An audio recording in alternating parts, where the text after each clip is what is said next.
तर अशा या आपल्या पालकाच्या भाजीला आपण फोडणी देणार आहोत. आपण कढईमध्ये आता जिरं मोहरी आपली तडतडली आहे आणि आपण आता हा कांदा टाकणार आहे त्याच्यामध्ये. हा बारीक चिरलेला कांदा आहे. जिरं मोहरी छान तडतडली आहे.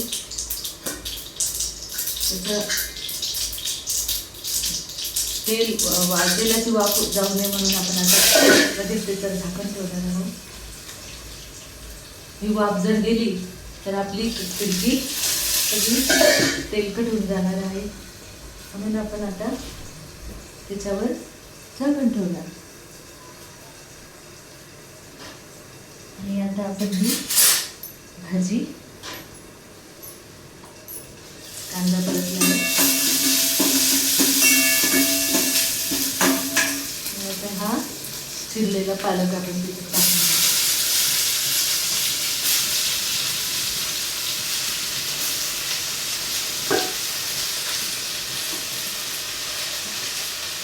आणि जर गरम तेल मध्ये आपण टाकलं मिरची मसाला तर तो पण जळून जातो, म्हणून आपण हा नंतर टाकणार आहे. आणि ही भाजी आपण मिक्सरमधून काढणार आहे पनीरच्या भाजीसाठी, म्हणून आपण हा टोमॅटो वरून चिरून टाकणार आहोत.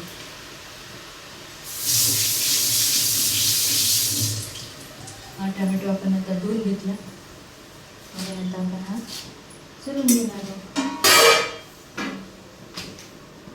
चिरून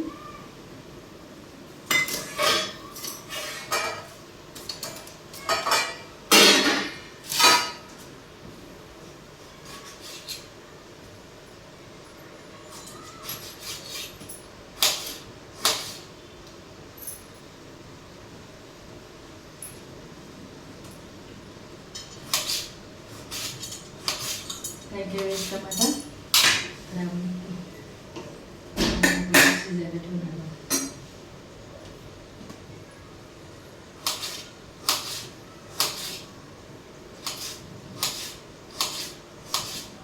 टमाट्यामुळे पालकाचा उजीरपणा कमी होतो.